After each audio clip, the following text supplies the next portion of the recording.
अमूमन आपने बच्चों को किसी खिलौने के लिए झगड़ते हुए देखा होगा, है ना। और उसके लिए बड़ी खींचातानी चलती है। खिलौना किस बच्चे को मिलता है? जाहिर सी बात है, जिस बच्चे ने ज़्यादा ताकत से खींचा होगा। यानी अगर हम विज्ञान के, साइंस के वर्ड्स में अगर इसको बोलें, तो जिस दिशा में या जिस बच्चे ने ज़्यादा फोर्स लगाया होगा, उस बच्चे की डायरेक्शन में खिलौना गया होगा। ओके, आपने रस्साकसी का गेम तो देखा होगा, है ना, टग ऑफ वॉर। उसमें क्या होता है, कौन सी टीम जीतती है? बिल्कुल सही बात, काफ़ी टक्कर, काफ़ी संघर्ष करते हैं लोग, और वही टीम जीतती है जिस टीम में ज़्यादा ताकत से दूसरी टीम को अपनी ओर खींचते हैं, है ना। तो विनर टीम हम उसे कह सकते हैं जहाँ ज़्यादा फोर्स अप्लाई हो रहा है, यानी जो टीम ज़्यादा फोर्स से, बल से दूसरी टीम को अपनी ओर खींच रही होती है। अब आप सोचेंगे मैं ये कहानी आपको क्यों सुना रहा हूँ, है ना। तो इसको सुनाने के पीछे का जो ऑब्जेक्टिव है, पर्पज है, वो ये है कि आज हम बात करने वाले हैं बैलेंस और अनबैलेंस्ड फोर्स के बारे में। तो फोर्स में बैलेंस यानी संतुलित और असंतुलित बल का जो कॉन्सेप्ट है वो काफ़ी इम्पोर्टेंट है। ये एक तरीके का बेस बनाने वाला कंसेप्ट है, और इसको लेके भी कई मिसकंसेप्शन होते हैं, है ना। तो यहाँ पे हम एक के बाद एक बहुत बारीकी से उन कंसेप्ट को सीखेंगे। तो चलिए, आज हम बात करने वाले हैं बैलेंस और अनबैलेंस फोर्स को लेके, ठीक है। तो बैलेंस एंड अनबैलेंस फोर्स क्या होते हैं, आइए इस पे बात करते हैं। तो उससे पहले हम थोड़ा सा बात कर लें कि पिछले वीडियो में हमने, लास्ट वीडियो में हमने किस चीज़ को लेके बात की थी। तो आपको पता है कि हमने लास्ट वीडियो में फोर्स को, यानी बेसिक कंसेप्ट ऑफ फोर्स को लेके बात की थी, है ना। तो फोर्स होता क्या है? फोर्स, वहाँ पे हमने बात की थी, फोर्स एक जस्ट अ पुश और पुल, यानी किसी वस्तु पे जो पुश यानी धक्का या खिंचाव, उसी को हम अमूमन हम क्या कह देते हैं, बल कह देते हैं। और इसके बाद हमने बल के प्रभावों की बात की थी, है ना, कि बल किस प्रकार से, अगर बल किसी ऑब्जेक्ट पे अप्लाई हो रहा है तो वो उसकी स्टेट को चेंज कर सकता है, अवस्था को परिवर्तित कर सकता है। यानी वस्तु अगर विराम में है तो वो गति में आ जाएगी, और गति में है तो विराम में आ जाएगी। उसके बाद हमने बात की थी किस तरीके से अगर फोर्स अगर ऑब्जेक्ट पे लगता रहे तो ऑब्जेक्ट की स्पीड वो कम या ज़्यादा कर सकता है। उसके अलावा हमने बात की थी कि अगर किसी ऑब्जेक्ट पे अगर फोर्स लग रहा है तो उसकी डायरेक्शन चेंज कर सकता है और डायमेंशन चेंज कर सकता है, यानी उसकी शेप और साइज को, आकार और आकृति को क्या कर सकता है, बदल सकता है, परिवर्तित कर सकता है। तो ये सारी चीज़ें तो हमने उस पर बात की थी। उसके अलावा हमने जो बात की थी, जो काफ़ी इम्पोर्टेंट था, कि जो फोर्स होता है, बल होता है, वो हमेशा पेयर्स में आता है, और उसमें कम से कम दो ऑब्जेक्ट इन्वॉल्व होते हैं, शामिल होते हैं। और उसमें हमने क्या बात की थी, एक ऑब्जेक्ट तो होता है जो फोर्स यानी बल लगा रहा होता है, और दूसरा ऑब्जेक्ट जिस पे बल लग रहा होता है। तो ये कुछ चीज़ें हमने इस पे बात की थी। जिसने ये वीडियो नहीं देखा है वो ज़रूर जाके उस वीडियो को देखें और उसको समझें, ठीक है। तो चलिए आज के टॉपिक पे बढ़ते हैं। तो सबसे पहले हम बात करेंगे बैलेंस फोर्स की। तो बैलेंस फोर्स होता क्या है? तो बैलेंस फोर्स हम तब कहेंगे if the resultant force of all the forces acting on a body sum up to zero, then the forces acting on the body are known as balance force.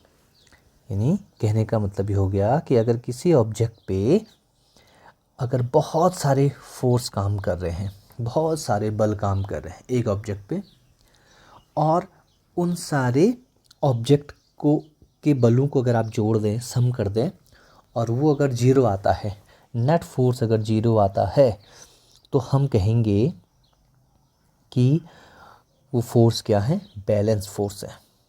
ठीक है, तो मान लीजिए एक कोई ऑब्जेक्ट है, इस ऑब्जेक्ट पे इस डायरेक्शन से भी फोर्स लग रहा है, इधर से भी फोर्स लग रहा है, इधर से भी फोर्स, इधर से भी फोर्स।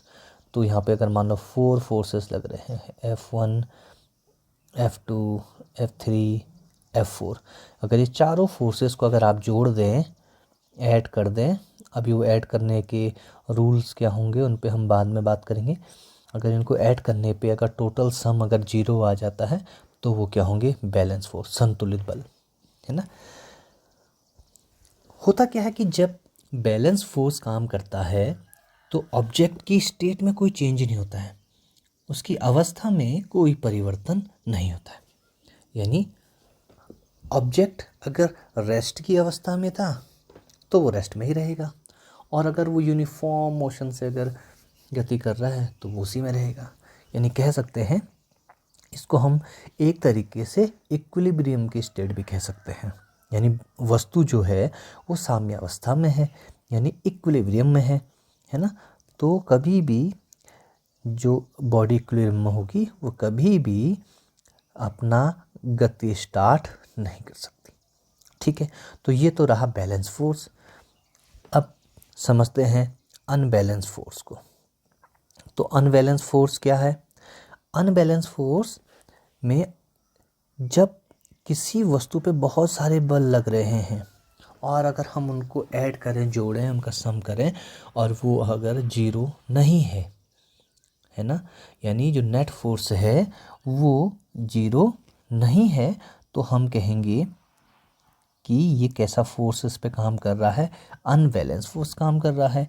ये नॉट इक्वल टू 0, यानी इसका मतलब किसी ना किसी दिशा में कोई ना कोई फोर्स काम कर रहा होगा। ठीक है, तो इस केस को हम कहते हैं अनबैलेंस फोर्स। और जब भी किसी वस्तु पे अनबैलेंस फोर्स काम कर रहा होता है तो वो वस्तु की स्टेट को चेंज करता है। तो ये बेसिक डेफिनेशन थी बैलेंस और अनबैलेंस फोर्स की।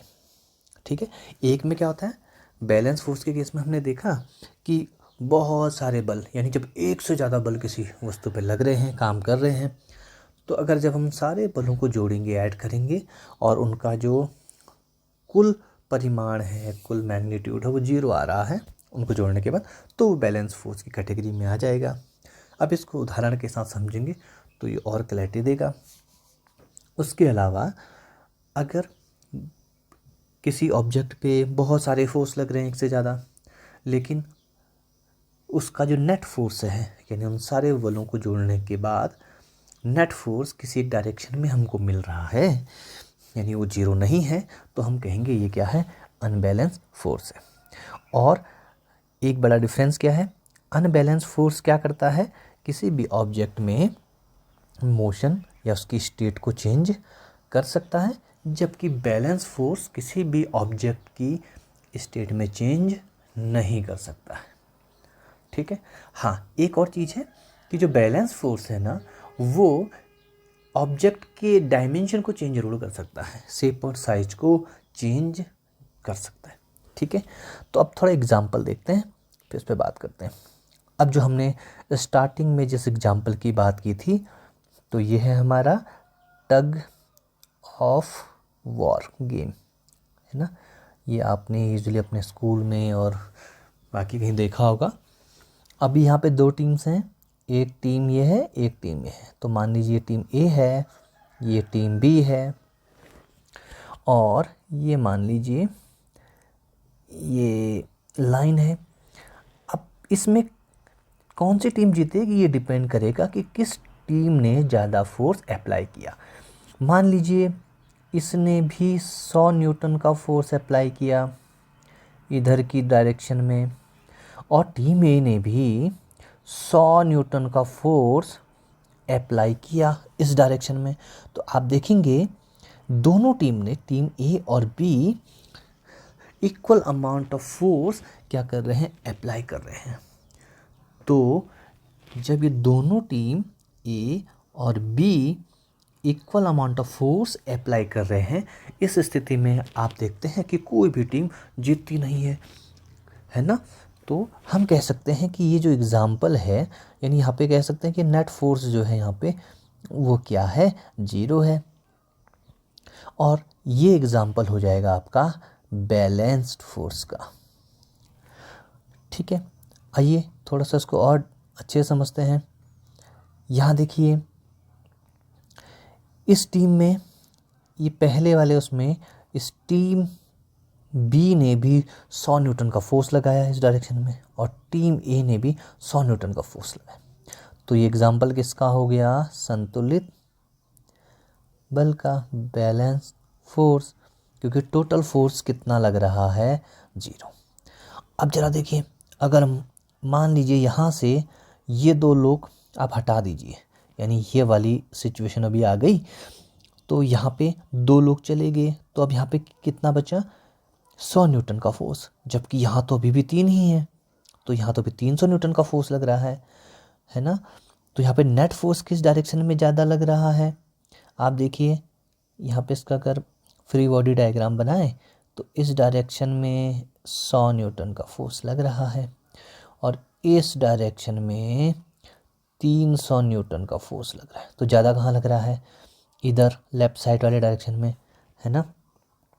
तो इस वाले केस में तो नेट फोर्स की डायरेक्शन क्या हो जाएगी, 300 - 2, तो 200 न्यूटन का फोर्स 300 में से अगर हम 100 को माइनस कर दें तो 100 न्यूटन का फोर्स लेफ़्ट साइड की ओर लगेगा। तो ये वाली टीम क्या करेगी, जीत जाएगी, है ना, टीम ए विनर होगी। तो ये एग्जांपल है अनबैलेंस फोर्स का। तो यहाँ पे आप देखेंगे पहले वाले केस में नेट फोर्स 0 है ना, दोनों डायरेक्शन से फोर्स अप्लाई हो रहे हैं, टोटल फोर्स नेट फोर्स कितना है, 0 है। दूसरे वाले केस में क्या है, नेट फोर्स किसी एक पर्टिकुलर डायरेक्शन में काम कर रहा है ना। तो जो टीम ए है वहाँ ज़्यादा फोर्स काम कर रहा है 300 न्यूटन का, और बी के केस में कितना काम कर रहा है, 100 न्यूटन का।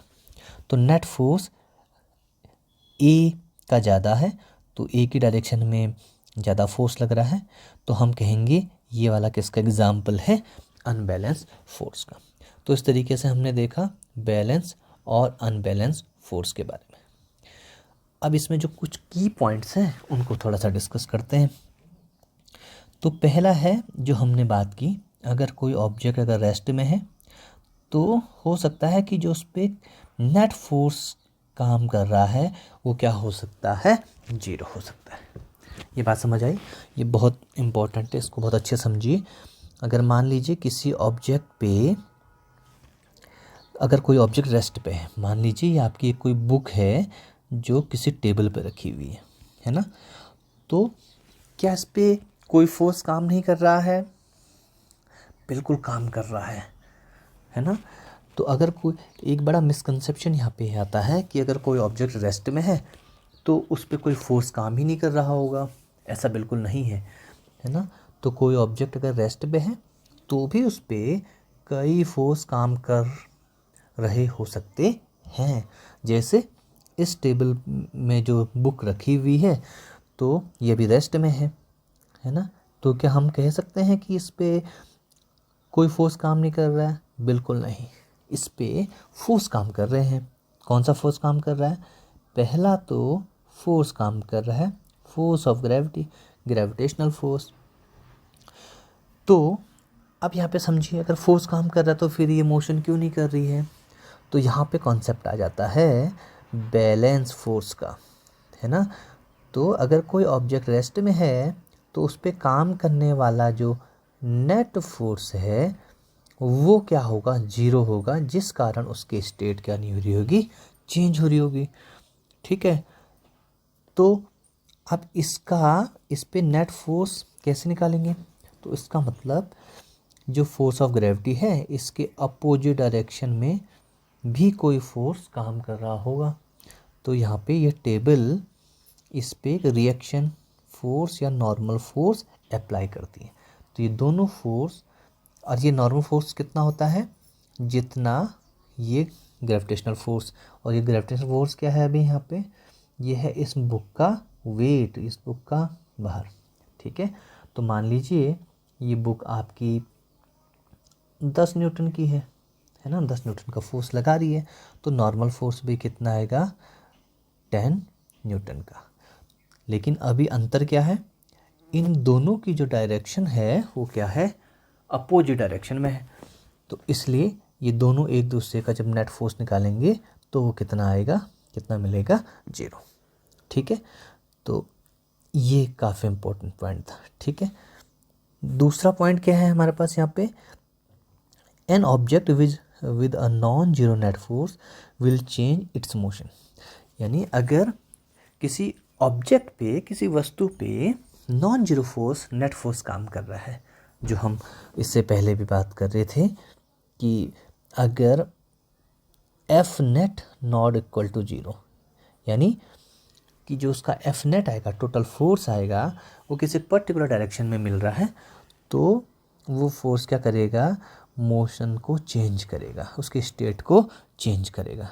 ठीक है, जिस कारण ऑब्जेक्ट की क्या हो सकती है, स्पीड बढ़ सकती है, कम हो सकती है, उसकी डायरेक्शन चेंज हो सकती है ना। इसके पहले वाले केस में जो हम ये पहला वाला केस लिया था बैलेंस फोर्स का, इसके केस में हमने एक चीज़ देखी थी कि शेप और साइज चेंज होता है लेकिन स्टेट चेंज नहीं होती। ठीक है, तो अभी देखो तीसरा वाला क्या कह रहा है, if an object has a non zero net force it will change the state. तो ये उसकी स्टेट को चेंज करता है, ऑलरेडी हमने डिस्कस कर लिया है। This doesn't mean that a new force act on the, और इसका ये मतलब नहीं है कि कोई नया फोर्स उस पर काम कर रहा है ना। तो कंसेप्ट किसका है, नेट फोर्स का कंसेप्ट है ना, कुल बल का कंसेप्ट है। ठीक है, तो जब हम नेट फोर्स की बात करते हैं, the net force is not a single force but the sum of all the forces acting on the object. तो जब भी हम नेट फोर्स की बात करते हैं तो आप उस नेट बल को ऐसा मत समझिए कि वो केवल इकलौता बल है, एक सिंगल फोर्स है, बल्कि वो क्या हो सकता है, बहुत सारे बलों का सम हो सकता है, जोड़ हो सकता है। ठीक है, तो ये कुछ चीज़ें हमने इसमें डिस्कस की थी। होप कि आपको ये सारी चीज़ें समझ आए होंगी। तो मिलते हैं नए वीडियो में, तब तक के लिए बाय बाय।